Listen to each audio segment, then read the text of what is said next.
자, 여러분, 그러면 이번에는 세계지리 속에 등장하는 토양들을 한번 총정리하는 시간을 갖도록 하겠습니다. 우리 공부했었던 토양들을 한번 순서대로 한번 써볼게요. 가장 먼저 공부했던 토양은요, 바로 라테라이트 토였습니다. 라테라이트 토. 두 번째로 공부했던 토양은요, 사막토 공부했었고요. 그 다음은 체르노잼 우리 공부했었습니다. 자, 그리고 나서 네 번째로 했던 거는요, 바로 포도졸 공부했었고요. 마지막으로 우리 공부했던 거는 바로 툰드라 토양에 대해서 공부했었어요. 자, 그래서 한번 기후부터 한번 확인을 해보도록 할게요. 라테라이트 토는 어떤 기후에서 발생하는 토양이었죠, 여러분? 그렇죠. 바로 열대기후 환경에서 발생하는 토양이었습니다. 사막토는요, 이름 그대로 사막 BW 기후였고요. 체르노잽은 BS, 바로 스텝 기후에서 등장하는 토양이었습니다. 포도졸 같은 경우는 냉대 기후에서 많이 나타나는 토양이었고요. 마지막으로 툰드라토 같은 경우는 툰드라, ET 지역에서 많이 등장하는 토양이라고 우리 공부했었습니다, 여러분. 자, 그러면 토양 특성을 한번 지금부터 같이 정리해봅시다. 라테라이트 토 같은 경우는 어떤 특성이 나타났죠, 여러분? 일단 열대 기후 환경 자체가 굉장히 비가 많이 오고 그리고 뜨겁다라고 했었죠. 고온이라고 했었습니다. 자, 비가 많이 오다 보니까 일단 영양분이 엄청나게 많이 쓸려 나가고 토양 속에 무거운 철 같은 것만 남아있는다고 했죠. 이거 철이에요, 철. 그런데 또 고온이다 보니까는 이 철이 산화되는 것이 특징이라고 그랬어요. 자, 산화되기 때문에 이 토양의 색깔은 바로 적색, 붉은색이었던 것까지 여러분들 같이 정리하면 좋겠죠. 자, 그리고 비옥도는 어땠어요, 여러분? 적색이고 산화된 토양이다 보니까 굉장히 척박한 것이 특징이라 그랬죠. 이렇게 척박한 토양이다 보니까 이 지역에서는 이동식 화정농업을 굉장히 많이 한다고 했었어요. 그래서 이것까지 여러분들이 같이 정리해두고 있으면 좋을 것 같습니다. 자, 그 다음으로는 사막토 한번 정리해 볼게요. 사막토의 중요한 특징은요, 바로 염분이 많이 직접돼 있다라고 공부했었죠. 자, 이거는 뭐랑 연결해서 공부하면 좋냐면요, 우리 사막 지역에서 비가 오면 일시적으로 형성되는 호수인 플라야랑 같이 연결해서 공부하면 좋을 것 같아요. 자, 이 플라야 같은 경우는 우리가 다른 말로 염호라고도 부른다고 했죠. 얘를 염호라고도 부른 이유는 사막토 자체에 염분이 되게 많기 때문입니다. 정리할 수 있겠죠? 그리고 이 사막토는 딱히 색상 같은 거는 구분해서 공부하지 않도록 하겠습니다. 그리고 당연히 염분이 많이 직접돼 있으니까 비옥도는 척박하겠죠, 여러분? 농사짓기에 불리하다. 이렇게 물론 농사 지을 수는 있긴 하지만 척박하다고 여러분들이 표현했으면 좋겠어요. 자, 그리고 그 다음으로 우리 한번 체르노잼 정리해 볼게요. 체르노잼 같은 경우는 중요한 특징이 일단 스텝 기후다 보니까는 강수량이 굉장히 적다라고 했었고요. 그리고 스텝, 풀이 자라죠, 여러분. 풀이 자라기 때문에 아무래도 씻겨나가는 영양분이 적다고 했습니다. 씻겨나가는 영양분이 적다. 그래서 비옥도가 어때요, 여러분? 엄청나게 비옥하다라고 했죠. 그리고 얘는 비옥하다 보니까, 비옥한데 색깔은 흑색을 띈다 그랬죠? 선생님이 건강한 흙일수록 까만색을 띠는 게 특징이라고 했습니다. 자, 그리고 얘 같은 경우는 우리가 나중에 공부할 건데요. 이 비옥한 체르노잼에서는 밀 생산을 굉장히 많이 하는 게 특징입니다. 그래서 이것도 여러분들이 조금 기억해두고 있으면 좋을 것 같아요. 자, 그 다음에 우리 포도졸토로 한번 가보겠습니다. 포도졸토 같은 경우는 냉대기후에서 주로 등장하는 토양이라고 했죠. 얘 같은 경우는 냉대기후가 너무 춥다 보니까 분해 역할, 토양의 영양분을 분해해주는 박테리아가 엄청나게 적고 걔네가 남아있으면서 계속해서 유기산을 방출한다고 했습니다. 그러다 보니까 토양 자체가 엄청나게 강한 강산성을 띠는 것이 특징이라고 했습니다. 자, 이러한 포도졸 같은 경우는 어떤 색을 띠는 게 특징이었죠, 여러분? 자, 선생님이 한번 색을 찾아볼게요. 이런 색에 가깝지 않을까? 바로 회백색에 가까운, 시멘트색에 가까운 토양이 나타나는 것이 특징이라고 했죠? 그러다 보니까는 굉장히 척박한 것이 특징이다라고 여러분들이 정리해 두시면 좋을 것 같습니다. 자, 마지막으로 우리 한번 툰드라토까지 정리해 볼게요. 자, 이 툰드라토 같은 경우는 두 가지로 구성되어 있다고 했죠? 바로 활동층과 그리고 영구 동토층으로 구분할 수 있습니다. 각각의 특징도 한번 정리해 봐야겠죠, 여러분? 이건 선생님이 좀 빨간색으로 정리할게요. 활동층 같은 경우는 뭐였죠, 여러분? 그렇죠. 툰드라에 있는 영상으로 올라오는 계절에 녹아서 만들어지는 활동하는 층이라고 했죠. 그래서 여름철 녹는 층. 여름에 녹는 층을 우리는 활동층이라고 부르고요. 영구 동토층은 그 밑에 있는 굉장히 얼어있는, 딱딱하게 얼어있는, 영원히 얼어있는 층이라고 여러분들이 생각하시면 됩니다. 얼어있는 층이다. 자, 툰드라토. 그런데 이런 툰드라토도 딱히 색상이라고 할 거는 구분할 수 있는 게 없어서 구분하지 않을 거고요. 비옥도 같은 경우는 어떨까요, 여러분? 자, 영구도토층이 밑에서 딱하니 버티고 있다 보니까는 배수가 불량하다 그랬죠. 농사 짓기에 굉장히 척박한 토양이겠죠? 자, 그리고 툰드라토는 일단 농사를 짓기에도 굉장히 불리한 환경이기 때문에 척박하다라고 여러분들이 정리하고 있으면 좋을 것 같습니다. 그리고 하나 추가적으로 얘는 활동층과 영구 동토층 때문에 어떤 특성이 발생한다고 했었죠? 바로 고상식 가오, 지면에서 띄어진 집을 짓는 것이 중요한 특징이라고 했었습니다. 자, 이렇게 해서 우리가 토양 5개를 한번 빠르게 정리해봤는데요, 여러분. 선생님이 수업 시간에도 얘기했던 것처럼 이 라테라이트토, 그리고 포도졸, 툰드라토, 이 3가지 토양을 위주로 여러분들이 잘 정리해 두셨으면 좋겠습니다. 자, 이렇게 토양까지 해가지고 우리가 기후에서 눈여겨볼 만한 내용들을 모두 다 정리해봤어요, 여러분. 자, 여러분, 그러면 우리 이제 냉한대 기후지역에서 등장하는 지형들에 대해서 한번 공부해보도록 하겠습니다. 자, 여러분, 우리 만년필교재 39페이지 한번 펴도록 하겠습니다. 우리가 이 페이지에서 오늘 공부할 내용은요, 냉한대 기후지역에서 나타나는 지형을 공부하는 시간을 갖도록 하겠습니다. 한마디로 추운 지역에서 나타나는 지형을 공부할 건데요. 이러한 냉한대 기후지역에서 발생하는 지형은 우리가 크게 빙하지형에 대해서 공부를 할 거고요. 그리고 빙하지형 모두 다 공부하고 나면은 주빙하 지형이라고 불리는 지형에 대해서 공부하는 시간을 갖도록 할 겁니다. 자, 단어 뜻이 약간 낯선 단어도 있죠, 여러분. 이 주빙하라는 말은 주변, 빙하 주변에서 나타나는 지형이란 뜻이에요. 그래서 이렇게 크게 2가지 지형에 대해서 공부하게 될 건데, 오늘 우리가 이 시간에 공부할 지형은 바로 빙하 지형입니다. 자, 빙하라는 것은 여름에도 다 녹지 못한 눈들이 계속 쌓여가지고 아주 두꺼운 상태의 얼음이 되는 것을 의미합니다. 이러한 빙하 지형도 우리 앞에서 건조 지역 공부했을 때 공부했던 것처럼, 자, 깎여서 만들어진 침식 지형에 대해서 공부할 거고요. 그 다음에는 쌓여서 만들어진 퇴적 지형에 대해서 공부하는 시간을 갖도록 하겠습니다. 오늘 이 시간에는 선생님과 함께 빙하가 깎여서 만들어지는 지형에 대해서 공부하는 시간을 갖도록 하겠습니다.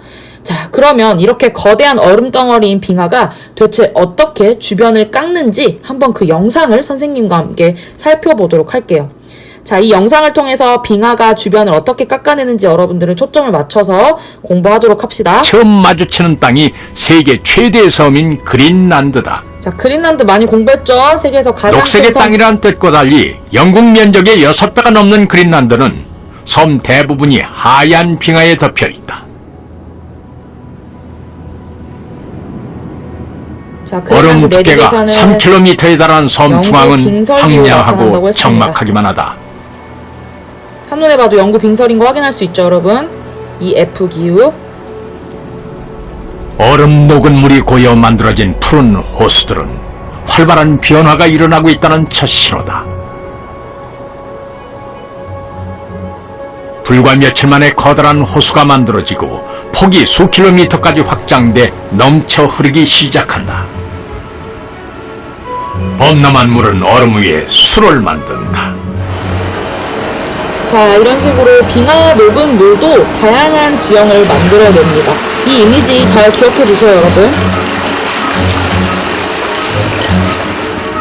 물은 마치 거대한 냉혈 괴물의 동맥을 따라 흐르는 피처럼 얼음 삼각주위를 세차게 흐르며 장관을 연출한다.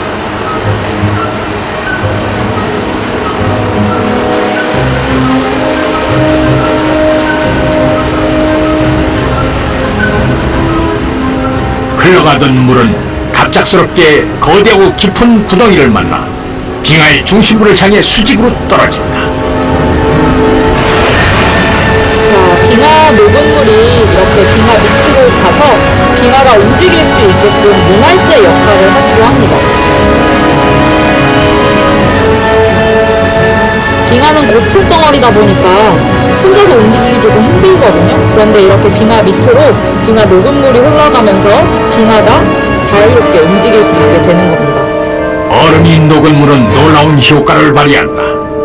얼음과 그 밑에 암석 사이에서 윤활유 역할을 해서 대륙 빙하 전체를 움직이게 만든다. 빙하가 바다를 향해 미끄러져 내려가는 것이다. 지금 보이는 야곱사분 빙하는 지구상에서 가장 빠르게 흐르고 있는 빙하로 하루에 약 40m씩 이동한다. 이 빙하는 이동하면서 만나는 모든 것을 파괴하고 그린란드에서 가장 거대한 산맥까지 가로지르며 바다를 향해 나아가고 있다. 빙하는 이렇게 산을 깎아버리기도 합니다, 여러분. 얼음으로 이루어진 강도, 속도가 빨라지면 물로 이루어진 강처럼 흐르는 듯하다. 보이시나요? 빙하 움직이는 느낌 받을 수 있죠, 여러분. 빙하가 이렇게 움직입니다. 자, 빙하는 빙하의 움직이면 거대한 힘은 산을 무너뜨려 육지의 표면을 평평하게 만들 정도로 강력하다. 빙하는 움직이면서 이렇게 주변을 깎아버리는 것이 특징입니다.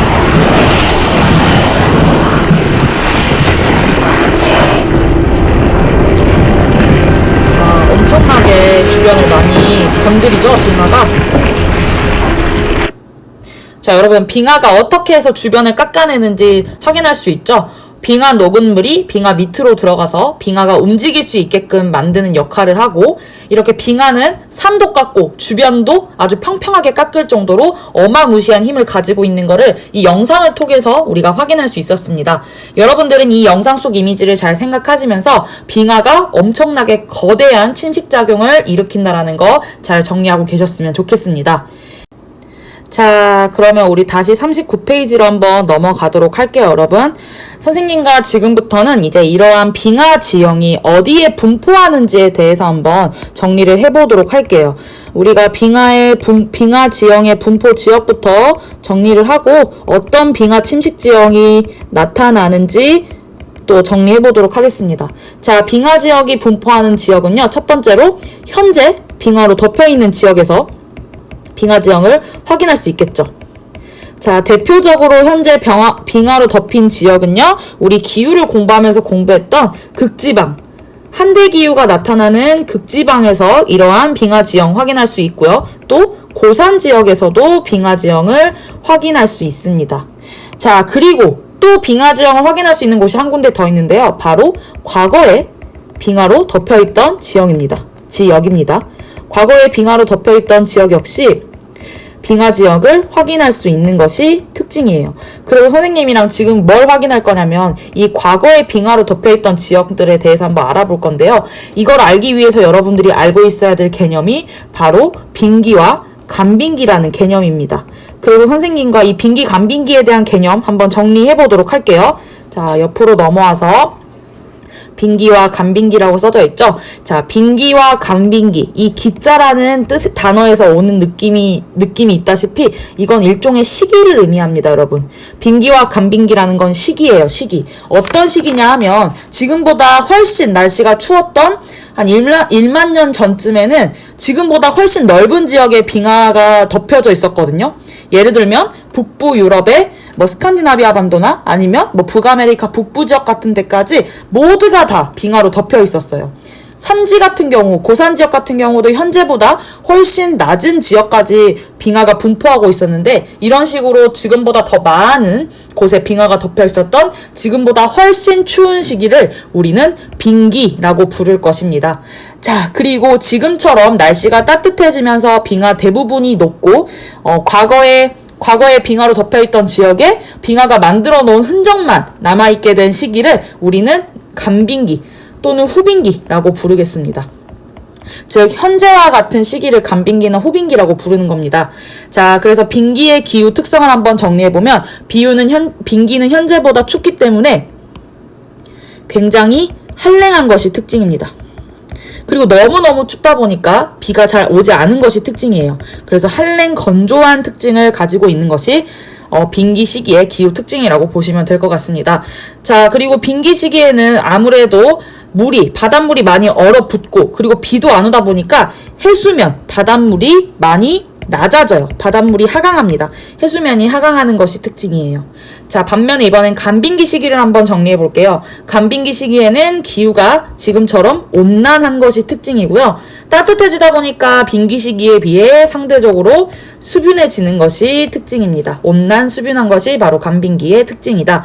자, 그러다 보니까 낮아졌던 해수면이 바닷물이 다시 녹으면서, 그리고 비도 오다 보니까는 다시 해수면이 상승하는 것이 바로 간빙기 시기의 특징이라고 여러분들이 정리하시면 좋을 것 같습니다. 자, 이러한 빙기 시기에는 선생님이 앞에서 말한 것처럼 지금보다 훨씬 더 넓은 지역이 빙하로 덮여 있었어요. 그래서 지금 이 지도를 보면, 이 지도는 현재 빙하가 분포하는 지역과 빙기 시기에 빙하가 분포하는 지역에 대해서 나타난 건데, 지금 현재 빙하가 분포하는 지역은 이런 식으로 그린란드 내륙 지역 확인할 수 있고요. 빙기 시기에 빙하가 분포했던 지역은 지금보다 훨씬 더 넓은 거 확인할 수 있죠, 여러분. 그래서 조금 요약 정리를 하면, 밑에 있는 이 지도처럼 지금 빙하로 덮여있지 않는 북아메리카의 북부 지역이라든지, 아니면 노르웨이나 스웨덴이나 핀란드가 있는 스칸디나비아 반도에서도 과거에는 다 빙하가 덮여 있었다. 그래서 빙하 지역을 확인할 수 있는 지역 중에 하나다라고 여러분들이 정리하고 계셨으면 좋겠습니다. 자, 그런데 우리가 지금 이렇게 빠르게 빙기와 간빙기의 특징에 대해서 살펴봤는데, 선생님이 이렇게 단어로만 얘기하고 간빙기의 특징을 말로만 설명하니까 조금 와닿지 않죠, 여러분? 그래서 영상을 아마 준비해봤는데, 이 영상은 무엇이냐면, 만약에 현재 우리가 살고 있던 이 시기에 다시 빙기가 찾아온다면 어떤 모습이 나타나는지를 한번 가상화해서 한번 만들어본 영상이거든요. 이 영상을 보면서 빙기가 왔을 때 주변 지형이 어떻게 변하는지 여러분들 보셨으면 좋겠어요. That about 20,000 years ago, great ice sheets covered much of this part of North America. This was the most recent glacial advance of our current ice age. 자, 다 얼어붙고 있죠, 여러분? 그리고 일부 지역에선 바닷물도 얼어서 해수면이 하강하고 있습니다. 자, 이렇게 다 얼어붙고 빙하로 덮여버리는. They would have dwarfed the skyline of Chicago. 이건 지금 뉴욕이 만약에 빙하로 덮였을 때 어떤 모습이 나타날지에 대해서 가상적으로 만든 영상이에요, 여러분. 자, 다 얼어붙고, 그리고 빙하가 지금 다 밀어버리는 거 영상 속에서 확인할 수 있죠, 여러분?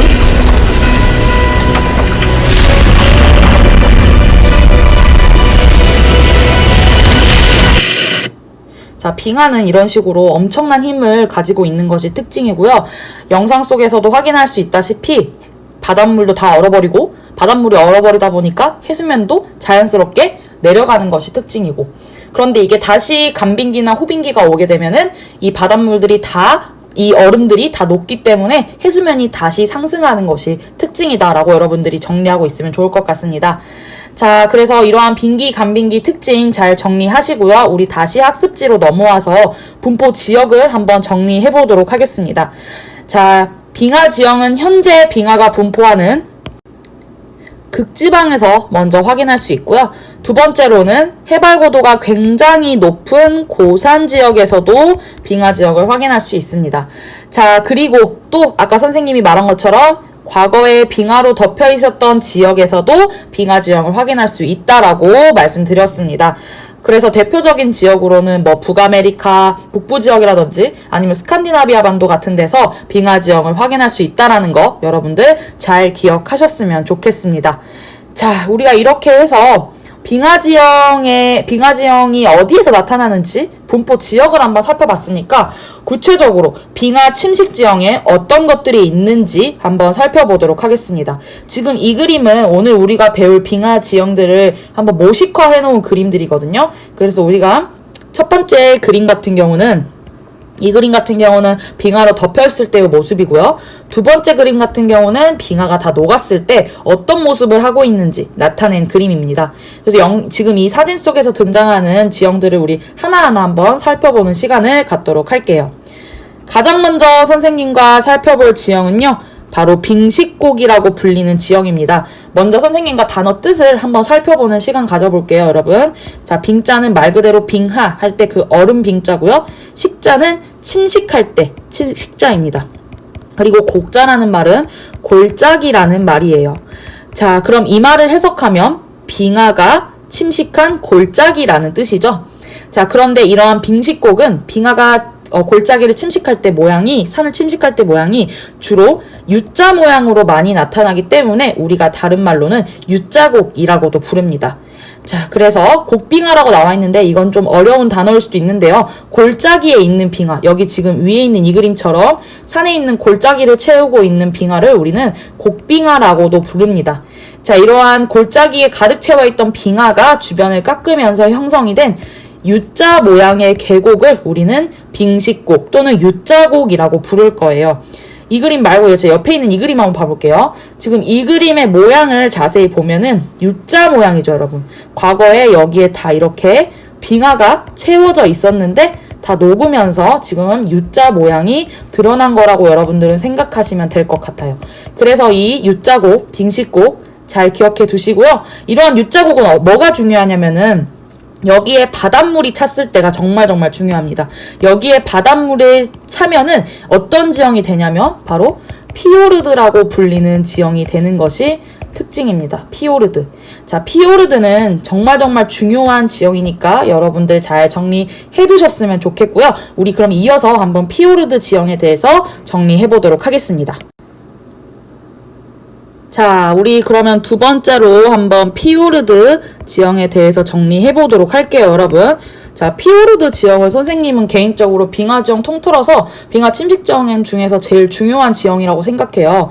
그래서 여러분과 지금부터 이 피오르드 정리할 때 여러분들 꼼꼼하게 정리하셨으면 좋겠어요. 자, 근데 이러한 피오르드는 여러분들이 조금 익숙할 수 있는 지형이거든요.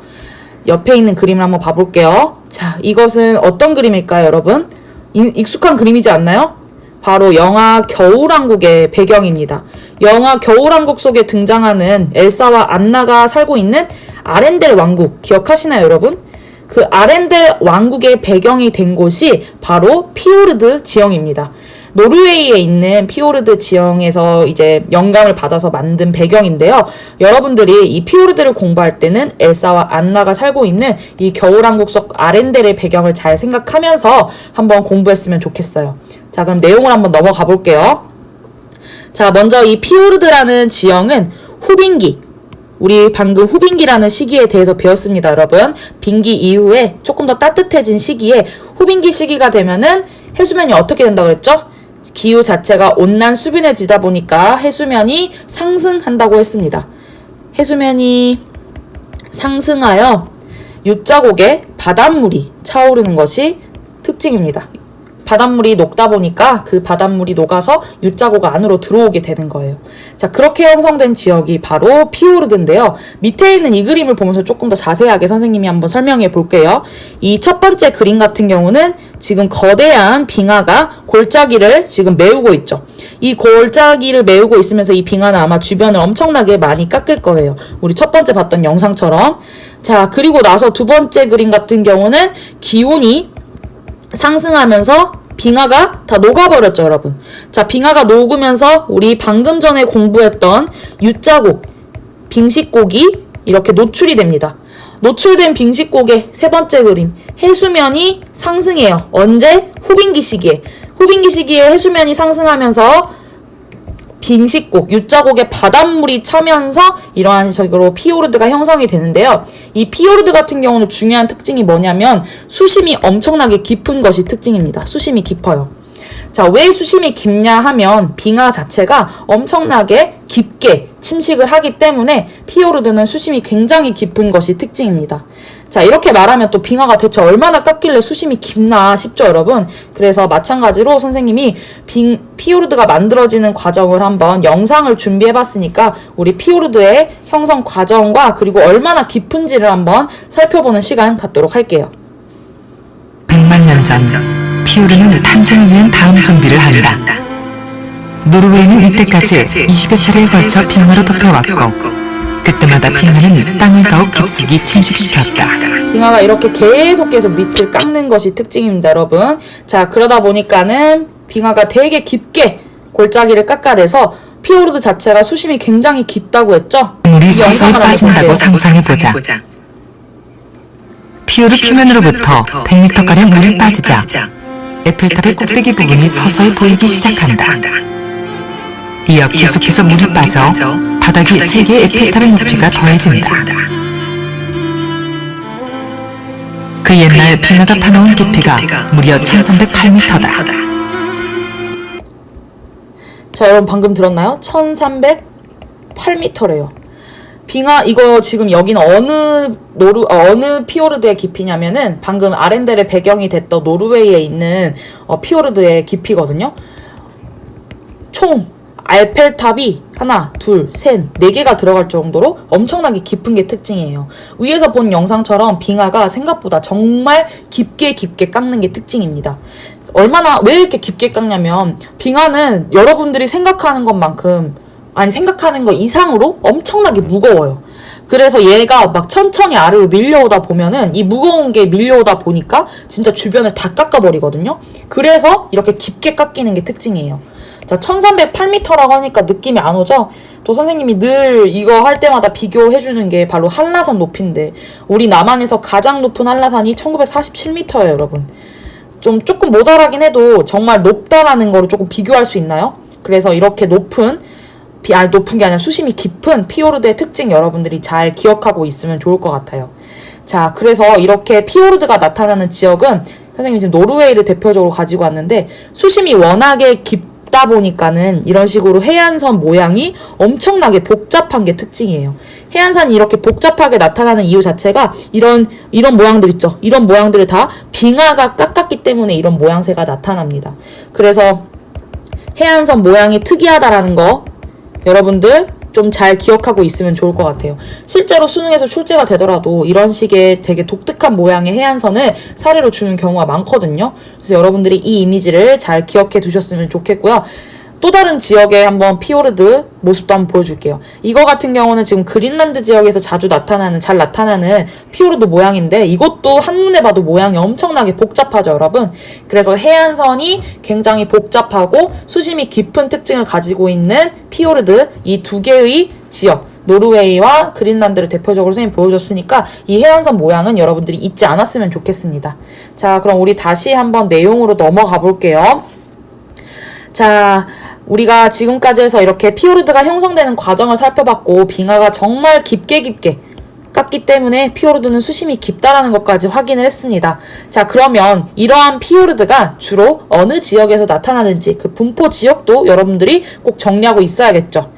그래서 이거 같은 경우는 이 분포 지역 그리고 분포하는 곳들은 실제로도 되게 자주 물어보는 내용 중에 하나고 이런 식으로 동그라미를 해놓고 이 지역들의 공통점은? 하고 물어보는 경우도 되게 많으니까 분포 지역 여러분 꼭 정리 잘 해두셨으면 좋겠습니다. 자, 첫 번째 지역 여기부터 한번 살펴볼게요. 여기 어딜까요, 여러분?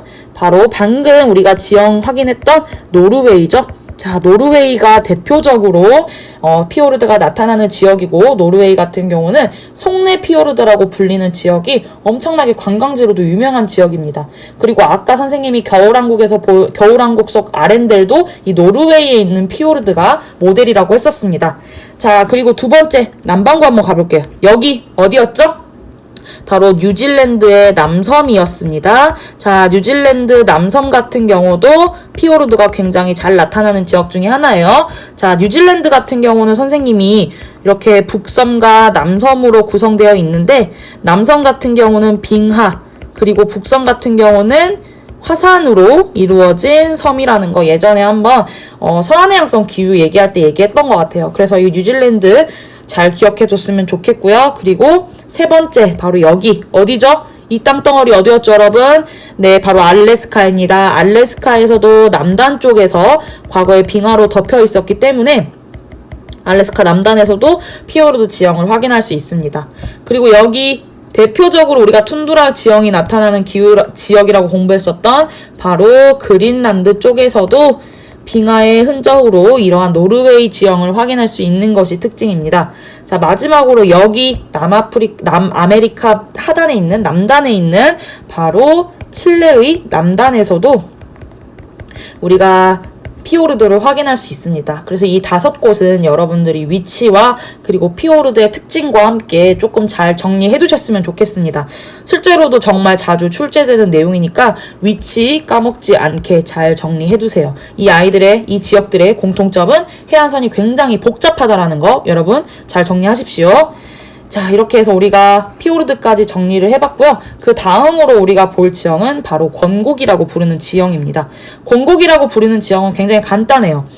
산 정상부에 꼭대기에 있는 반원형. 이게 무슨 모양이냐면 우리 미용실 가면 이렇게 등받이가 낮고 이렇게 앉을 수 있는 저 그림 진짜 이게 무슨 일이야 그림. 응? 이렇게 생긴 의자.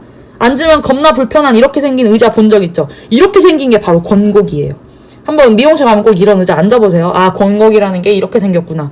이렇게 움푹 패여있는, 이 의자처럼 이렇게 움푹 패여있는 땅을 우리는 와지라고 부릅니다. 그래서 권곡이라는 거는 산 정상부에 있는 와지, 반원형의 와지 지형이라고 생각하시면 돼요. 얘도 마찬가지로 과거에 이렇게 빙하가 이렇게 덮여 있었고, 이 빙하가 얘를 산을 깎아버린 산정부를 깎아서 만들어진 지형이라고 여러분들이 생각하시면 돼요. 얘도 침식 지형입니다. 자, 이러한 권곡이 여러 군데에서 이쪽에서도 권곡이 형성돼서 이렇게 움푹 패인 땅이 만들어지고 이쪽에서도 권곡이 생겨서 움푹 패인 땅이 만들어지고 또 이쪽에서도 권곡이 만들어져서 움푹 패인 땅이 만들어지다 보면은 산 정상부 모양이 어떻게 돼버리냐면은 이런 식으로 뾰족해지는 게 특징이에요. 무슨 말이냐면 이쪽에서도 권곡이 생기고 이쪽에서도 권곡 생기고 이쪽에서도 권곡 생기고 이 반대편에서도 권곡이 생기다 보면은 결국은 이렇게 진짜 뾰족한 지형이 만들어질 수밖에 없거든요. 그래서 산정상부에 이렇게 뾰족한 봉우리가 남아있는 거를 우리는 호른 또는 혼이라고 부릅니다. 자, 그래서 빈칸을 채우면 사방에서 권곡이라고 불리는 반원형의 와지가 확장되어 형성된 급경사의 뾰족한 봉우리다 라고 여러분들이 기억하시면 되고, 이 호르는 우리가 일상생활 속에서도 자주 접해볼 수 있어요, 여러분. 이 초콜릿, 이거 뭐야? 토블론이죠, 토블론. 이 토블론 같은 경우 자세히 보면 여기 이렇게 뾰족하게 되어 있는데, 이게 미국이 아니라 유럽에 있는 마테오른이라고 불리는 알프스에 있는 굉장히 유명한 호른에서 이렇게 따와가지고 만든 초콜릿, 상징 그림이라고 여러분들 보시면 되거든요. 그래서 실제로 이 지역에 가면은 사람들이 이렇게 토블론을 가지고 가서 토블론과 실제 그 마테오른을 한번 겹쳐보는 이런 관광 사진도 굉장히 많이 찍는 게 특징이에요. 선생님도 등산하는 걸 조금만 좋아하면 이런 거 한번 찍으러 가보고 싶은데 얼마나 힘들까요? 여기 올라가는 게. 그렇죠? 그래서 여러분도 나중에 이런 사진을 찍으러 이런 곳에 가보는 것도 되게 좋은 추억을 남길 수 있는 방법일 것 같아요. 그래서 호른이라는 지형은 권곡이 사방곳에서 만들어진 굉장히 뾰족한 지형이다라는 거 여러분들 잘 기억해 두셨으면 좋겠습니다. 자, 그리고 세 번째로 우리 현곡 한번 살펴보도록 할게요. 자, 현곡이라는 건 선생님이 이거 빈칸 채우기 전에 그림을 여러분들과 함께 한 장 한 장 보면서 한번 정리를 같이 해보도록 할게요.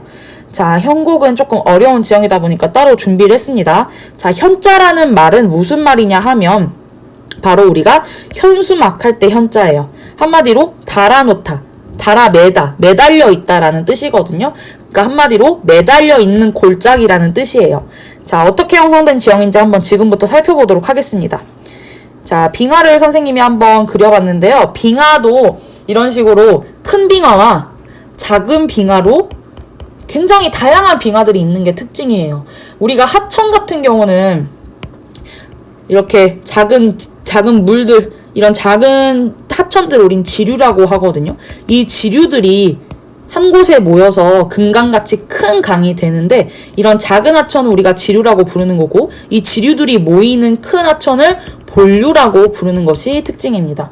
하천 특징과 마찬가지로 빙하도 본류와 지류가 있는 게 특징이에요. 그래서 이런 식으로 주변에 있는 작은 빙하들, 지류 빙하들이 모이는 빙하인 커다란 빙하를 우리는 본류 빙하라고 부를 겁니다.